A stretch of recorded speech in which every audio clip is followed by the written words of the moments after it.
شر الشيطان اللعين الرجيم. بسم الله الرحمن الرحيم. الحمد لله رب العالمين، وصلى الله على محمد وآله الطيبين الطاهرين وأصحابه المنتجبين. أما بعد، وقد قال الله سبحانه وتعالى: بسم الله الرحمن الرحيم. شهر رمضان الذي أنزل فيه القرآن هدى للناس وبينات من الهدى والفرقان.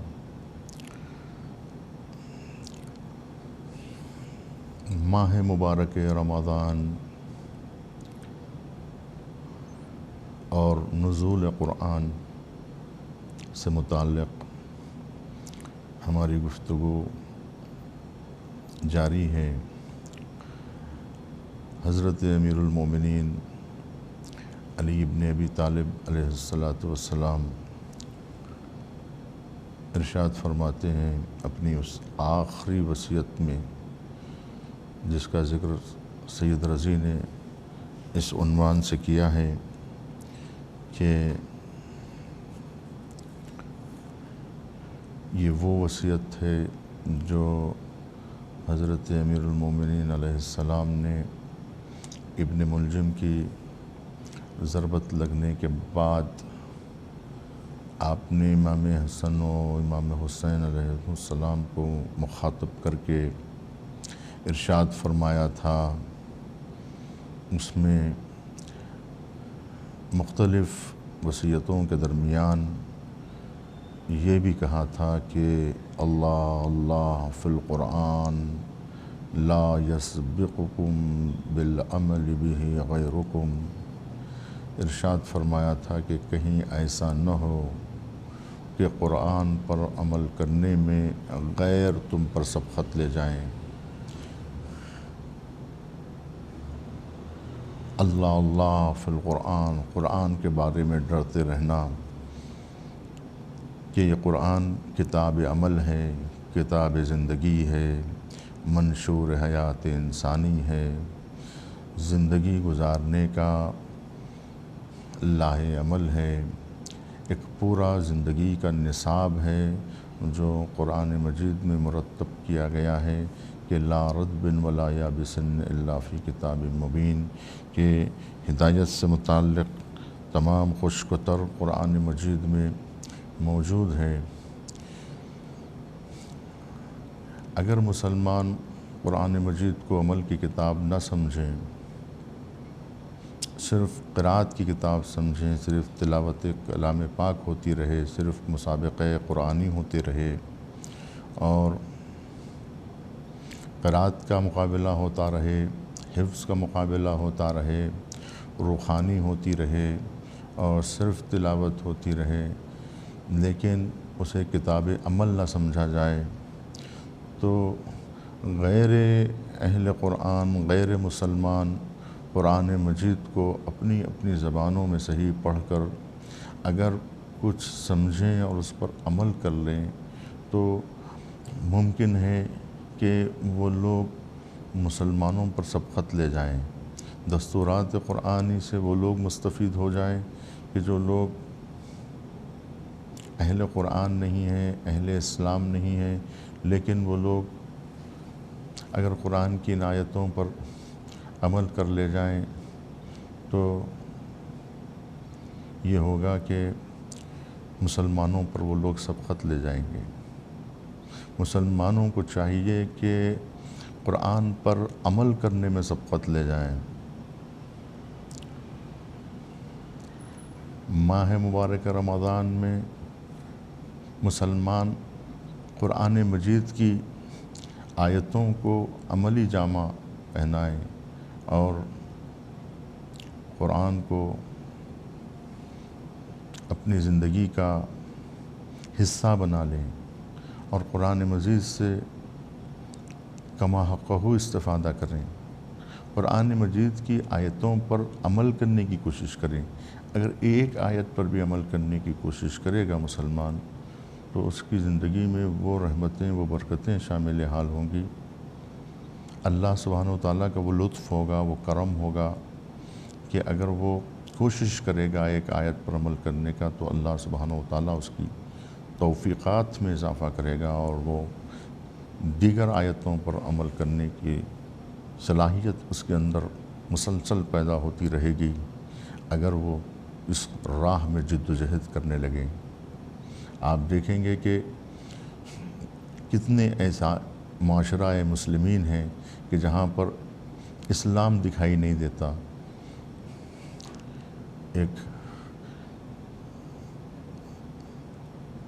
کئی افراد اس بات کی طرف اشارہ کرتے ہیں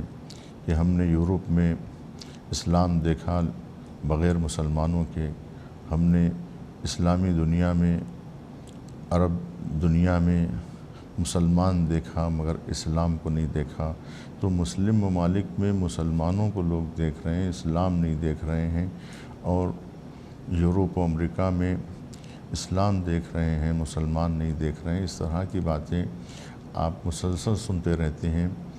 اور یقیناً کچھ ایسے غیر مسلمان بھی ہیں کہ جنہوں نے نہ صرف قرآن مجید کو پڑھا ہے بلکہ انہوں نے نہج البلاغہ کا مطالعہ کیا ہے، انہوں نے صحیفہ سجادیہ کا مطالعہ کیا ہے، اور دیگر احادیث نبوی اور ارشادات علوی کا مطالعہ کیا ہے، اور اس طرح سے ان کے کلام میں بوباس دکھائی دیتی ہے، کیونکہ کتنے ایسے بڑے بڑے سخنور ہیں جن کے پاس مواد نہیں ہے گفتگو کرنے کے لیے، کتنے ایسے IAS آفیسر ہیں، IPS آفیسر ہیں، وہ لوگ قرآن کی آیتیں کوٹ کرنے پر مجبور ہیں، کتنے ایسے آپ کو دنیا بھر میں بڑے بڑے مفکرین چاہے وہ یورپ میں ہوں کہ امریکہ میں ہوں، آپ مسلسل دیکھتے ہیں اور سنتے آتے ہیں۔ خود آپ نے علامہ اقبال کا وہ قول سنا ہے، ان کا وہ شعر کہ خیرہ نہ کر سکی مجھے جلوہ دانش فرنگ، سرما ہے میری آنکھ کا خاک مدینہ و نجف۔ تو ان کا خود یہ کہنا ہے کہ میں نے وہاں پر یورپ میں ان مفکرین کے پاس وہ کچھ نہیں پایا جو میں نے ارشادات نبوی اور کلام امیر المومنین میں پایا۔ نجف اور مدینے سے جو کچھ میں نے حاصل کیا ہے وہ کچھ کہیں زیادہ ہے، اور اس کے سامنے یورپ کے مفکرین کے اقوال جو ہیں وہ بہت ہی ہلکے ہیں، وہ بہت ہی بے قیمت ہیں۔ اگر کوئی واقعی طور کے اوپر قرآن مجید کو سمجھے، کیونکہ قرآن مجید کا سب سے بڑا معجزہ یہی ہے کہ قرآن اپنے مقام سے نازل ہوا ہے، اس حد تک نازل ہوا ہے کہ فہم انسانی کہ رسائی وہاں تک ہو سکتی ہے۔ تو یہ بہت بڑی بات ہے کہ انسان قرآن مجید کو پائے اور قرآن مجید کو درک کرنے کی صلاحیت پیدا کرے، فہم انسانی میں وہ صلاحیت پیدا ہو، اور فہم انسانی تک اللہ سبحانہ و تعالیٰ نے قرآن کی رسائی کی ہے، قرآن کو نازل کیا ہے تاکہ وہ فہم بشری میں آ سکے۔ صدر المطالعین ملا صدرہ فرماتے ہیں کہ اگر قرآن مجید اس لباس سے الفاظ میں اور ترکیب و حروف اور کلمات اور لفظوں میں اور صوت میں نہ ڈھلتا اور ان الفاظ کے پیکر میں نہ آتا تو نہ زمین سن سکتی تھی، نہ آسمان قرآن مجید کی سماعت کا لائق ہوتا۔ یعنی اس کا مطلب یہ ہے کہ زمین و آسمان پاش پاش ہو جاتے اگر قرآن مجید اس طرح سے الفاظ کے پیکر میں نہ آتا، اپنے اس عالم غیب سے بغیر الفاظ کے نازل ہوتا، جیسا کہ قرآن مجید نے کہا لو انزلنا ھذا القرآن علی جبل، اگر یہ قرآن پہاڑوں پر نازل ہوتا تو پہاڑ ریزہ ریزہ ہو جاتے۔ تو کوئی چیز ایسی نہیں ہے کائنات میں کہ جو قرآن مجید کا بوجھ برداشت کر سکے اور اس کے وزن کا تحمل کر سکے اور اس کی ذمہ داری سے ذمہ داری کو تحمل کر سکے، ایسی کوئی چیز کائنات میں نہیں ہے۔ اللہ سبحانہ و تعالیٰ نے قرآن مجید کو اس مقام کتاب مکنون سے نازل کیا، عالم مثال سے ہوتے ہوئے، عالم عقل سے ہوتے ہوئے، اور کئی مراحل سے گزرتے ہوئے قرآن قلب مصطفیٰ تک پہنچا، اور پھر قلب مصطفیٰ سے اس طرح سے قرآن کا نزول ہوا کہ قرآن نبی کریم کی 23 سالہ زندگی میں تسلسل کے ساتھ نازل ہوتا رہا، اور جبرائیل امین کا املا قرآن مجید کے الفاظ کا انتخاب ہو کر لفظوں کے حوالے ہوا۔ وہ لفظیں مصطفیٰ نے حوالے کی ہیں اس طرح سے کہ وہ قرآن مجید جو آج ہمارے درمیان میں ہے، یہ وحی الہی ہے، یہ نورانی کلمات ہے،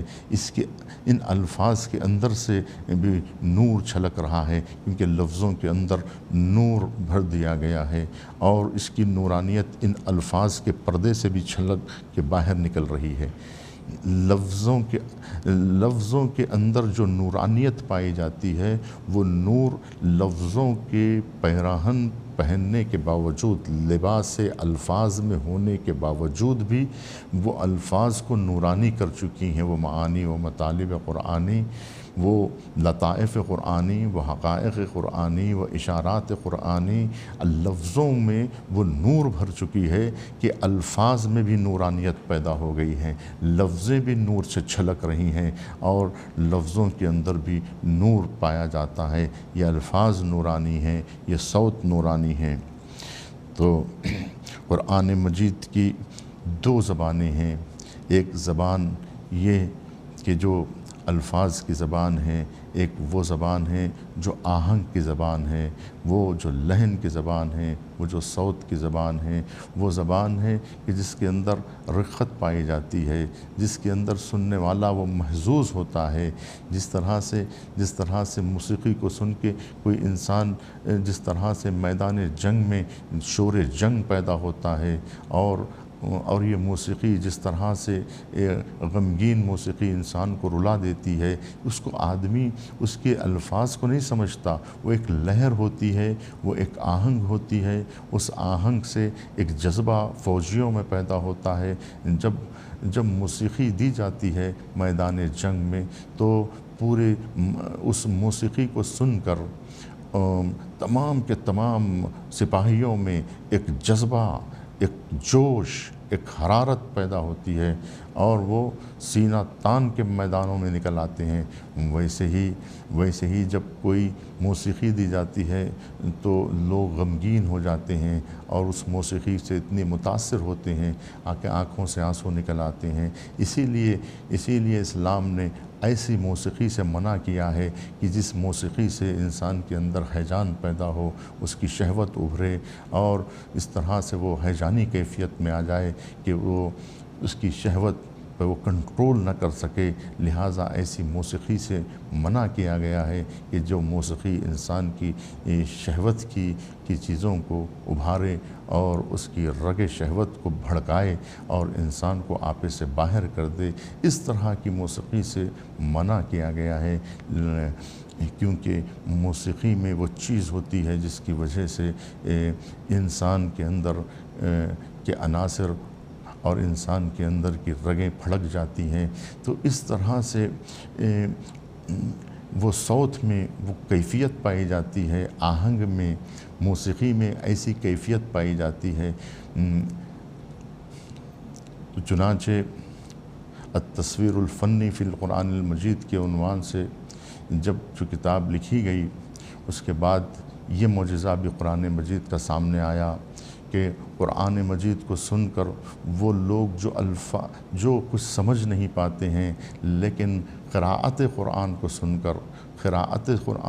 کر اس طرح سے ان کا ایمان جاگ جاتا ہے، ان کی روح بیدار ہو جاتی ہے، اور ان کی روح میں خدائی جذبہ ابھرنے لگتا ہے اور عشق الہی ان کے اندر پیدا ہوتا ہے۔ قرآن کو سن کر روح کو سکون ملتا ہے اور جذبہ ایمانی کو جلا ملتی ہے۔ جب کوئی قرآن مجید کو سنتا ہے تو اس قرآن کو سن کر اگرچہ کہ وہ الفاظ سمجھ نہیں پا رہا ہے، لیکن قرآن مجید کو سننے کے ساتھ ہی اس کے چہرے کھل جاتے ہیں اور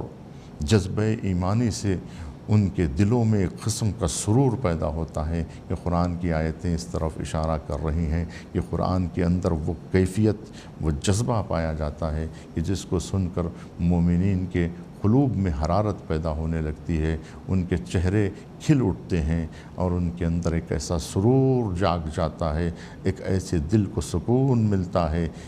کہ ایسا اطمینان حاصل ہوتا ہے کہ ان کی روح کو گویا پرواز مل رہی ہو، ایسا سکون مل رہا ہو کہ جس کو بار بار سننے کو جی چاہتا ہے، جیسے کوئی غذا مل رہی ہو روح کو، جیسے کوئی تقویت مل رہی ہو روح کو، جیسے کوئی ان کی روح کو جگا رہا ہو، کوئی ان کے ایمان کو گویا بیدار کر رہا ہو۔ گویا قرآن مجید کو سن کر ان کے چہروں پہ ایک ایسی تازگی پیدا ہونے لگتی ہے اور ان کا قلب ایسا معطر ہو جاتا ہے کہ قرآن مجید کی نورانی الفاظ کو سن کر ان کے پورے وجود میں ان کا پورا وجود نورانی ہونے لگتا ہے، سماعت و بصارت متاثر ہوتی ہے، انسان کا قلب، اس کا ایمان، اس کی روح میں تازگی پیدا ہوتی ہے۔ تو قرآن مجید ایک نورانی کتاب ہے، اس کا کام ہی یہی ہے کہ وہ لوگوں کو ظلمتوں سے نکال کر نور کی طرف لے آئے، کہ قرآن مجید کے نازل کرنے کا جو فلسفہ قرآن مجید نے بیان کیا ہے وہ سب کا سب نورانی ہے، کہ کتاب انزلناہ الیک لتخرج الناس من الظلمات الی النور، کہ ہم نے اس کتاب کو تم پر نازل کیا ہے جس کا مقصد یہ ہے کہ لیخرج الناس من الظلمات الی النور، تاکہ تم لوگوں کو ظلمتوں سے نکال کر نور کی طرف لے آؤ۔ یعنی حضرت مصطفیٰ صلی اللہ علیہ وآلہ وسلم پر قرآن جو نازل کیا گیا ہے، اس کا مقصد یہ ہے کہ اس کتاب کو لوگوں تک پہنچائے تاکہ لوگوں کو ظلمتوں سے نکال کر، اندھیروں سے نکال کر نور کی طرف لے آئیں۔ قرآن مجید کے بھیجے جانے کا مقصد لوگوں کو نورانی بنانا ہے، ان کی تاریک روحوں کو نور میں تبدیل کرنا ہے، معاشرے کو نورانی معاشرہ بنانا ہے، سماج کو نورانی سماج بنانا ہے۔ اس لیے قرآن مجید کو نازل کیا گیا ہے۔ قرآن مجید کا جو اصل مقصد ہے وہ یہی ہے کہ لوگ جہالت کی ظلمتوں سے نکل کر، نادانیوں سے نکل کر یہ بشر علم کی روشنی میں آئے۔ قرآن مجید علم الانسان ما لم یعلم کا درس دیتا ہے، وہ کچھ سکھاتا ہے جو کچھ کہ انسان نہیں جانتا ہے یا نہیں جان سکتا ہے۔ وہ چیز قرآن مجید نے دی ہے کہ انسان کو ظلمتوں سے نکال کر، قرآن نادانیوں سے نکال کر، ان جہالتوں سے مقابلہ کروا کر علم کی روشنی میں لے آتا ہے، اور بلکہ نہ صرف ظلمتوں کو ختم، بلکہ نہ صرف جہل کی ظلمتوں کو دور کرتا ہے، بلکہ منفعت پرستی کی اور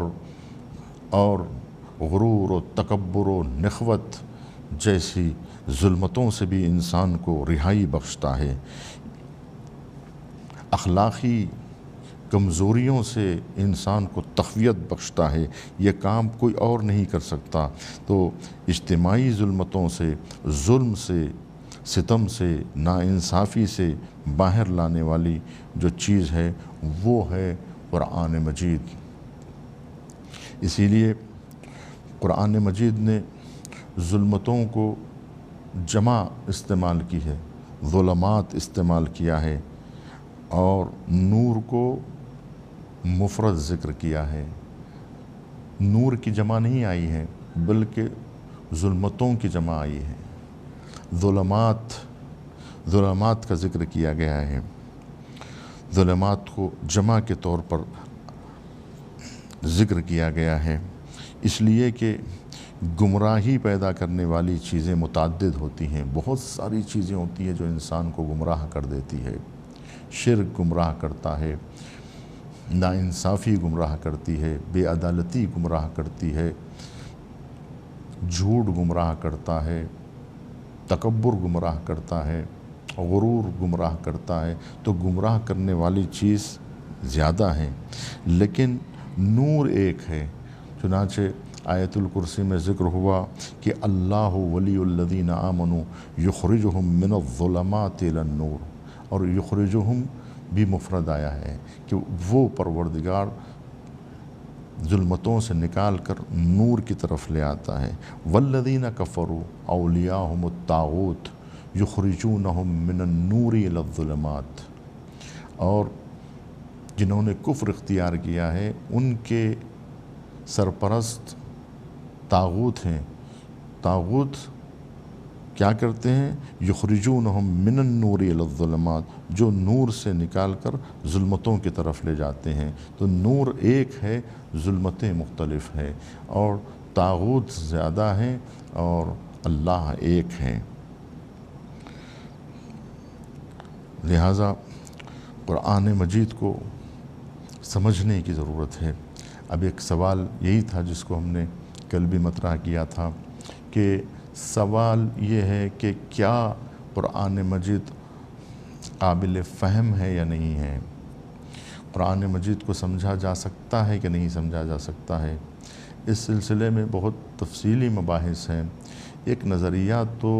یہ کہتا ہے کہ قرآن مجید کو ہم سمجھ ہی نہیں سکتے، ہم نہیں سمجھ سکتے۔ چنانچہ اہل حدیث کا یہی کہنا ہے، اور شیعوں میں جو اخباری حضرات ہیں، یہ حیدرآباد والے اخباری نہیں بلکہ جو اصل جو اخباری جو علماء تھے، جو آج سے 300 برس پہلے یا 400 برس پہلے کے لگ بھگ محمد امین استرابادی وغیرہ جیسی شخصیتیں تھیں، تو امین استرابادی جیسی شخصیتیں نے فوائد المدنیہ میں اور اس کے بعد آنے والوں نے جو کچھ بیان کیا ہے، ان کا بھی نظریہ یہی ہے کہ وہ یہ کہتے ہیں کہ قرآن ہم سمجھ نہیں سکتے ہیں۔ قرآن کو جو رد کرتے ہیں،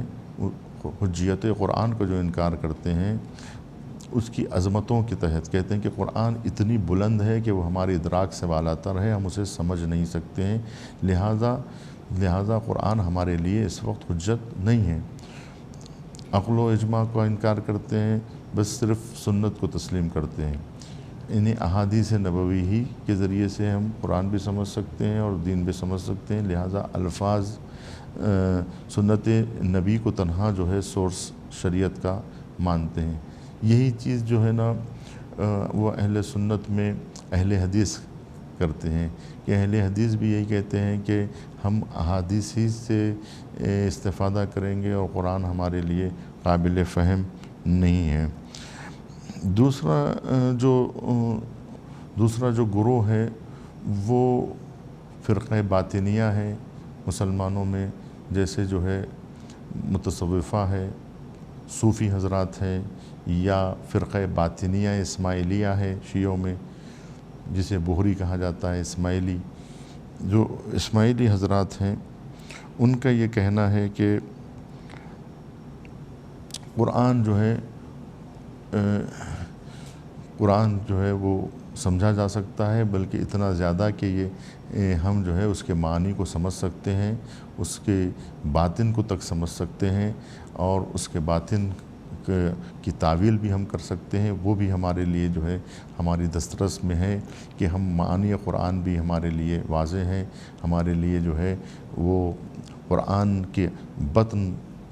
جو ہے وہ باطنی علم جو قرآن کا ہے وہ بھی ہماری دسترس میں ہے۔ تو یہ افراد تفرید جو ہے وہ پائی جاتی ہے کہ کچھ لوگ یہ کہتے ہیں کہ قرآن کے الفاظ ہم نہیں سمجھ سکتے ہیں، کچھ لوگ یہ کہتے ہیں کہ نہیں الفاظ تو الفاظ ہے، معانی بھی سمجھ سکتے ہیں۔ تو دو طرح کے لوگ جو ہیں وہ اس سلسلے میں پائے جاتے ہیں۔ لیکن امام جعفر صادق علیہ السلام کا جو مکتب ہے، جو اصل مزاج اسلام کو بیان کرتا ہے، جو اصل دین کو بیان کرتا ہے، اور حضور صلی اللہ علیہ وسلم نے جس طرح سے کہا ہے اس طور پر پیش کرتا ہے، وہ دین جعفری ہے۔ امام جعفر صادق علیہ السلام نے جس طرح سے دین کو پیش کیا ہے تمام مکاتب فکر کے درمیان میں، ان کا یہ کہنا ہے کہ قرآن مجید کے الفاظ میں تدبر کیا جانا چاہیے، غور و فکر کرنا چاہیے، قرآن کو سمجھنے کی کوشش کرنا چاہیے۔ تو قرآن مجید میں تدبر کرنے سے قرآن مجید قابل فہم بن سکتا ہے کہ کتاب انزلناہ الیک مبارک لیدبروا آیاتہ ولیتذکر اولو الالباب، یعنی قرآن مجید کی تعلیم دی جانی چاہیے، اور مخاطب قرآن عقل انسانی ہونا چاہیے، اور زبان منطق ہو، زبان استدلال ہو، اور زبان قرآن ہو، اور دوسری زبان جیسا کہ میں نے ابھی آپ کے سامنے پیش کیا وہ احساس کی زبان ہے، اور وہ احساس کی زبان قرآن مجید دلوں میں اتر سکتا ہے۔ اگر دل پاک ہو اور انسان قرآن کے الفاظ میں تدبر کرے تو اس کی نورانیت انسان کے قلب و دماغ کو معطر کر سکتی ہے، اور اس طرح سے روح انسانی میں وہ وجد کی کیفیت پیدا کر سکتی ہے کہ انسان کے ایمان میں حرارت پیدا ہو سکتی ہے، اور انسان کی قلب و نظر متاثر ہو سکتی ہے۔ اور وہ کسوٹی ہے کہ جس میں ہم احادیث نبوی کو بھی قرآن کی کسوٹی پر پرکھیں گے۔ معیار قرآنی ہے، میزان قرآنی ہے، مقیاس قرآنی ہے کہ قرآن کے ترازو پر تول ہی کے دیکھا جائے گا، اور قرآن کو سمجھنے کے لیے سیرت نبوی کا سہارا، اور قرآن مجید کو سمجھنے کے لیے زبان قرآن کا سہارا، قرآن مجید کو سمجھنے کے لیے ارشادات نبوی کا سہارا، قرآن کو سمجھنے کے لیے یہ سیرت نبی صلی اللہ علیہ وآلہ وسلم ہمارا پورا بھرپور ساتھ دے گی۔ اور جب ہمارے قلب کا تزکیہ ہوگا، ہمارے دل کا تزکیہ ہوگا، اور ہم قرآن کی آیتوں کو قرآن سے سمجھنے کی کوشش کریں گے کہ بعد قرآن کی تفسیر بیان کرتی ہے، اور جن کے دلوں میں کجی ہوتی ہے وہی متشابہات میں غلطیاں ڈھونڈنے کی، اور اس کے اندر جو ہے متشابہات میں انسان جو ہے وہ گھر کے رہ جاتا ہے، اور جن کے دلوں میں کجی ہوتی ہے، جن کے دل پاک و صاف ہوتے ہیں، وہ لوگ سمجھتے ہیں کہ اللہ سبحانہ و تعالیٰ اس مثال سے کیا کہنا چاہ رہا ہے، اس بات سے اس کے کہنے کا مفہوم کیا ہے، وہ اچھی طرح سے سمجھتے ہیں۔ اور جن لوگوں کی دلوں میں کجی ہوتی ہے وہ الفاظ کا الگ معنی نکالتے ہیں، اور وہ سمجھ نہیں پاتے کہ قرآن مجید کیا کہنا چاہ رہا ہے۔ تو گویا جن کے دلوں میں کجی ہوتی ہے وہی لوگ، جن کے دل نورانی ہوتے ہیں، قرآن قلب سے گفتگو کر رہا ہے، قرآن کا مخاطب عقل انسانی ہے، قرآن کا مطابق قرآن کے جو مخاطب ہیں وہ قلب انسانی ہیں۔ تم سمجھتے کیوں نہیں، تم سوچتے کیوں نہیں، کیا ان کے دلوں پہ قفل لگا ہوا ہے؟ قرآن مجید یہ کہہ رہا ہے کیوں وہ غور نہیں کرتے، کیوں وہ سمجھتے نہیں، کیوں وہ سمجھنا نہیں چاہتے؟ کیا ان کے دلوں میں قفل پڑا ہوا ہے؟ قرآن مجید کہہ رہا ہے کہ اکثر جہنمی وہ لوگ ہوں گے کہ جو دیکھنے والے نہ ہوں، سننے والے۔ چار پایوں میں سب سے زیادہ بدترین مخلوق وہ ہے کہ جو سوچتی اور سمجھتی نہیں ہے، جو قرآن مجید میں تدبر نہیں کرتی۔ افلا تدبرون، تم تدبر کیوں نہیں کرتے؟ افلا تعقلون، تم عقل سے کام کیوں نہیں لیتے؟ تم سمجھنے کی کوشش کیوں نہیں کرتے؟ کیوں قرآن کو سمجھتے نہیں ہو؟ پھر تم اگر سمجھو گے نہیں تو پھر قرآن پہ عمل کیسے ہوگا؟ اگر قرآن پر عمل نہیں ہوگا تو تمہاری زندگی قرآنی زندگی کیسے بن سکتی ہے؟ قرآن کے سب سے بڑے مفسر خود حضرت پیغمبر اسلام صلی اللہ علیہ وآلہ وسلم ہیں۔ قرآن کے پہلے مفسر خود نبی کریم صلی اللہ علیہ وآلہ وسلم کی ذات ہے، اور امیر مومنین علی ابن ابی طالب جن کو کہا گیا کہ علی مع القرآن والقرآن مع علی، علی قرآن کے ساتھ ہے اور قرآن علی کے ساتھ ہے۔ آپ کا کلام جو نہج البلاغہ کی صورت میں اور دیگر خطبات کی شکل میں، دیگر کلمات کی شکل میں، کلمات خسار کی صورت میں، یا مفصل خطبوں کی شکل میں، یا ناموں اور وصیت ناموں میں، جہاں جہاں پر بھی امیر المومنین کا کلام ہے، وہ در حقیقت اسی قرآن کی تفسیر ہے۔ امیر المومنین کا کلام تفسیر قرآن مجید ہے۔ امیر المومنین پہلے مدرس توحید، پہلے مدرس قرآن ہیں کہ جنہوں نے قرآن مجید کی تعویل، قرآن مجید کی تفسیر بیان کی ہے، کہ امیر المومنین کی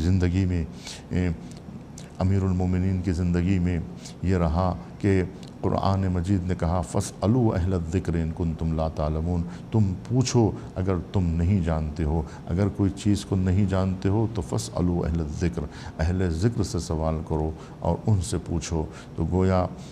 امیر المومنین اہل ذکر ہیں، اور امیر المومنین قرآن کے رازہائے سربستہ سے واقف ہیں، کہ امیر المومنین سے دریافت کیا جائے کہ اس لفظ کا معنی کیا ہے۔ امیر المومنین بتائیں گے کہ قرآن کا معنی کیا ہے، قرآن کہاں نازل ہوا، کب نازل ہوا، کیوں نازل ہوا، کس کے بارے میں نازل ہوا، کس وجہ سے نازل ہوا، اس کی شان نزول کیا ہے،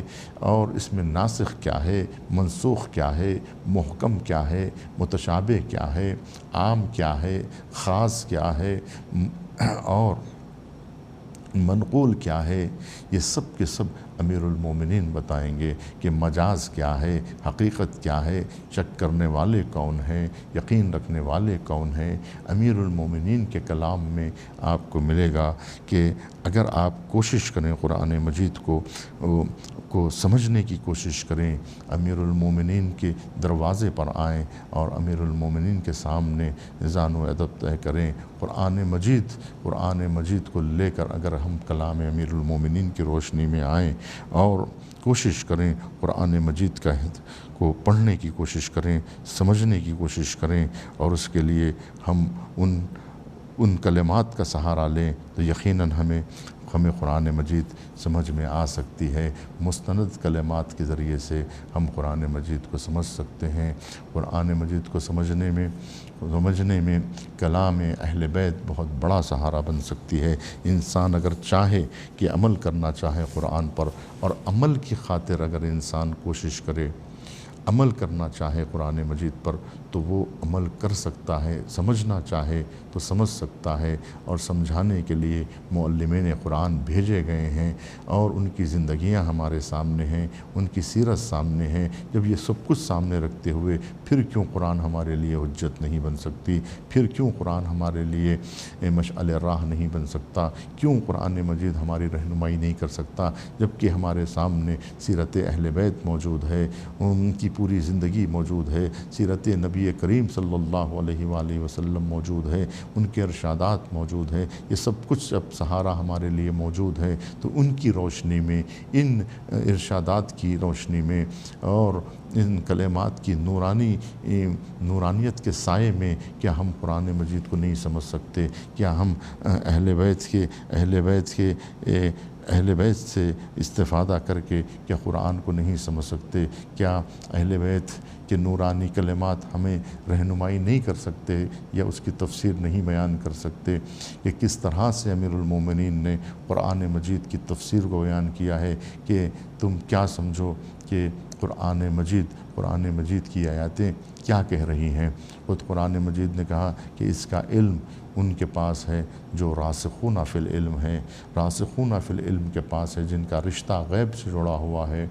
کہ جن کا علم غیب ہے، وہ قرآن مجید کو جانتے ہیں اور انہوں نے قرآن مجید کو سمجھایا ہے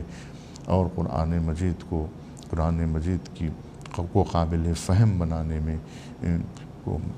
انسانوں تک پہنچایا ہے، ان کے فہم کے حوالے کیا ہے۔ تو ہمیں چاہیے کہ امیر المومنین کے کلام سے وابستہ ہو جائیں اور نبی کریم صلی اللہ علیہ کے تفسیر روائی جسے کہا جاتا ہے، بہت ساری تفسیریں ہمارے پاس ایسی ہیں جو تفسیر روائی ہے، روایتوں کے سہارے تفسیر بیان کی گئی ہے۔ ہم کوشش کریں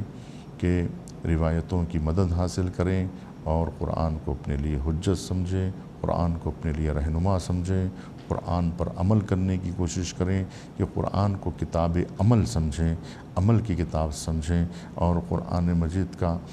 مجید کو پڑھیں تاکہ اس کو سمجھ کر اس پر عمل کرنے کی کوشش کریں۔ والسلام علیکم ورحمۃ اللہ وبرکاتہ، وآخر دعوانا الحمد للہ۔